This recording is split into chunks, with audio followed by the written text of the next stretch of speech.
Hello, good people. Welcome back to the channel. And please don't forget to smash that like button, subscribe if you haven't done already, hit that bell icon so you never miss an update. Let me share some thoughts of the new interview that Elon Musk did with Lex Friedman. Nice. Because the reaction time would be faster. I got to visit Memphis. Yeah. You're going big on compute. Yeah. And you've also said play to win or don't play at all. So Yeah. what does it take to win? For AI, that means you've got to have the most powerful training compute. And the rate of improvement of training compute has to be faster than everyone else, or you will not win. Hey everyone, happy July 4th. The fireworks in the background. Just here at the Tesla Gigafactory. We're finalizing the construction of the supercomputer cluster here, which is at the south extension. And we hopefully will have this online in a few months. Or AI will be worse. So how can Grok, let's say 3, that might be available, like next year? Well, hopefully end of this year. Grok 3. If we're lucky, yeah. How can that be the best LLM, the best AI system available in the world? How much of it is compute? How much of it is data? How much of it is like post-training? How much of it is the product that you package it up in? All that kind of stuff. I mean, they won't matter. It's sort of like saying what let's say it's a Formula One race, like what matters more, the car or the driver? I mean, they both matter. If your car is not fast, then if it's like, let's say it's half the horsepower of your competitors, the best driver will still lose. If it's twice the horsepower, then probably even a mediocre driver will still win. So the training computer is kind of like the engine. There's horsepower of the engine. So you want to try to do the best on that, and then so how efficiently do you use that training compute, and how efficiently do you do the inference, the use of the AI? So obviously that comes down to human talent, and then what unique access to data do you have?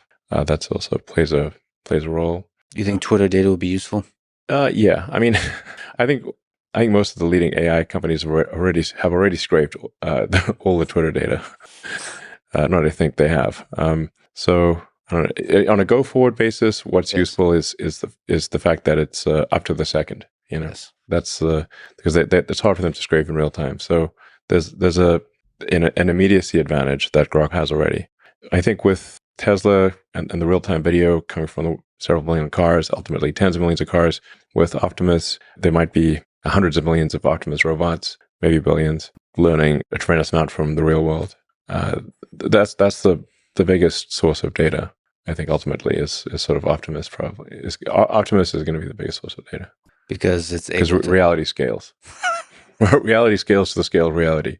It's actually humbling to see how little data humans have actually been able to accumulate.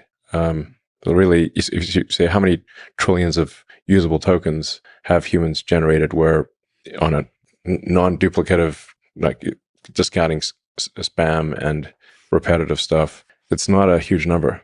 You run out pretty quickly. And Optimus can go. So Tesla cars unfortunately have to stay on the road. Optimus robot can go anywhere. There's more reality off the road and go off road. I mean, like the Optimus robot can like pick up the cup and see, did it pick up the cup in the right way? Did it, say pour water in the cup? Did the water go in the cup or not go in the cup? Did it spill water or not? Yeah. Simple stuff like that. I mean, but it can do at scale times a billion. So generate useful data from reality. So cause and effect stuff. What do you think it takes to get to mass production of humanoid robots like that? It's the same as cars, really.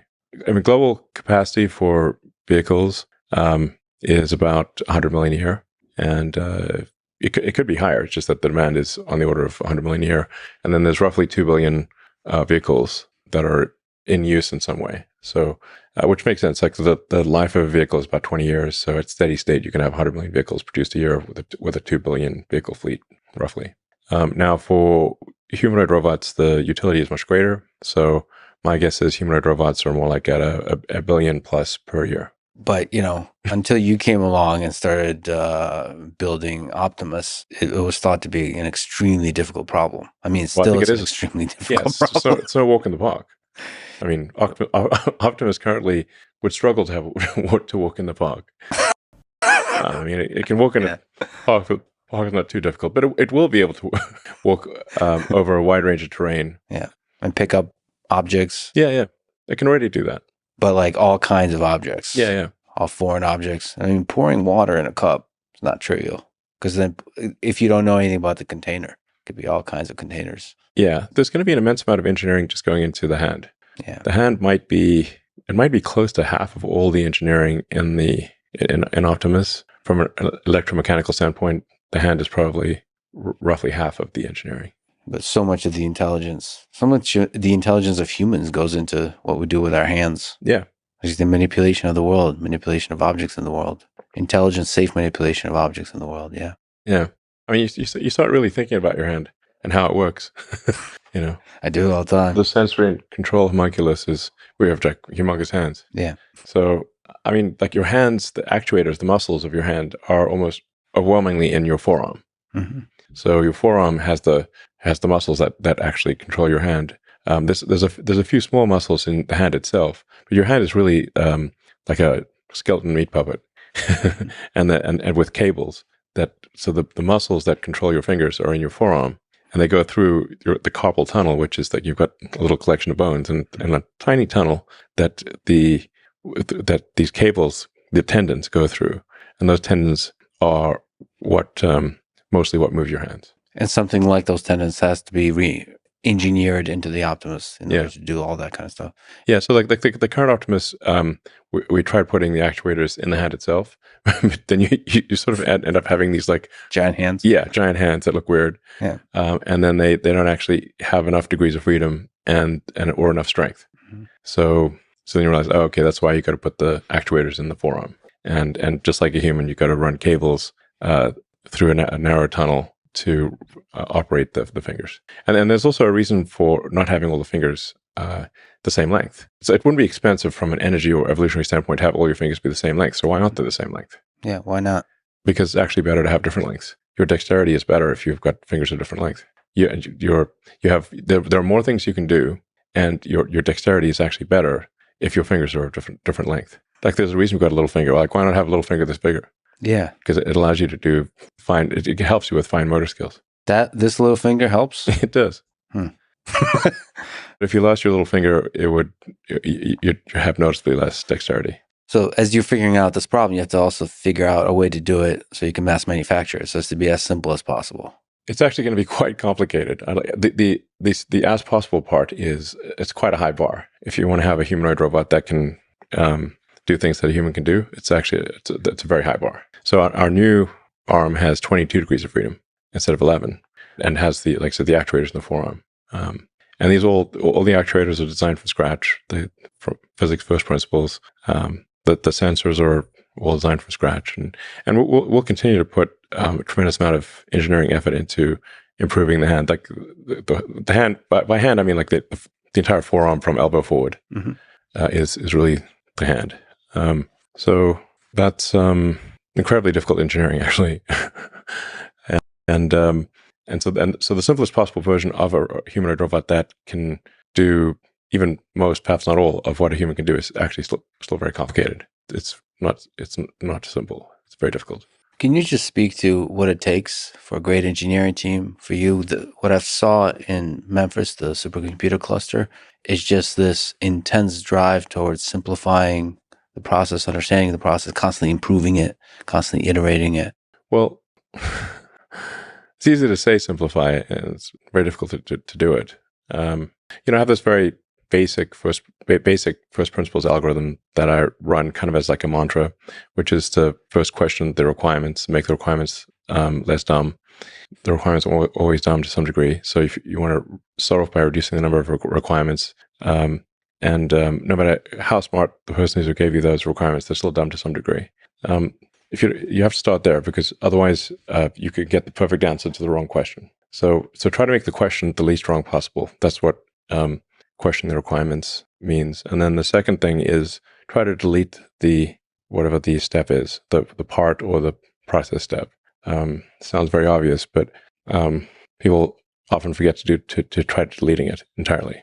And if you're not forced to put back at least 10% of what you delete, you're not deleting enough. And it's somewhat illogically, people often, most of the time, feel as though they've succeeded if they've not been forced to put things back in, but actually they haven't, because they've been overly conservative and have left things in there that shouldn't be. So, and only the third thing is try to optimize it or simplify it. Again, these all sound, I think, very, very obvious when I say them, but the number of times I've made these mistakes is more than I care to remember. That's why I have this mantra. So, in fact, I'd say the most common mistake of smart engineers is to optimize a thing that should not exist. Speak to what it takes to be useful for somebody like you, where there's so many amazing, great teams. Like, how do you allocate your time to be the most useful? Well, time is the true currency. Yeah. So it is tough to say what is the best allocation of time.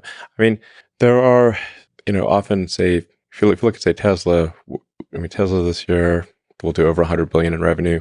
So that's $2 billion a week.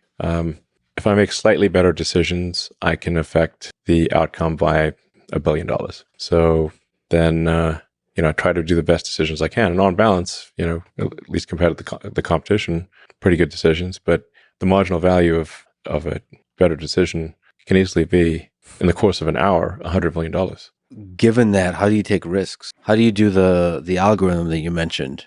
I mean, deleting, given that a small thing can be $1 billion, how do you decide to? Yeah. Well, I think you have to look at it on a percentage basis, because if you look at it in absolute terms, it's just I would never get any sleep. It would just be like I need to just keep working and work my brain harder, And I'm not trying to get as much as possible out of this meat computer. So it's not. It's pretty hard because you can just work all the time, and at any given point, like I said, a slightly better decision could be $100 million impact for Tesla or SpaceX, for that matter. But it is wild when considering the marginal value of time can be $100 million an hour at times or more. Is your own happiness part of that equation of success? It has to be to some degree. If I'm sad, if I'm depressed, I make worse decisions. So I can't have if I have zero recreational time, then I make worse decisions. So I don't have a lot, but it's above zero.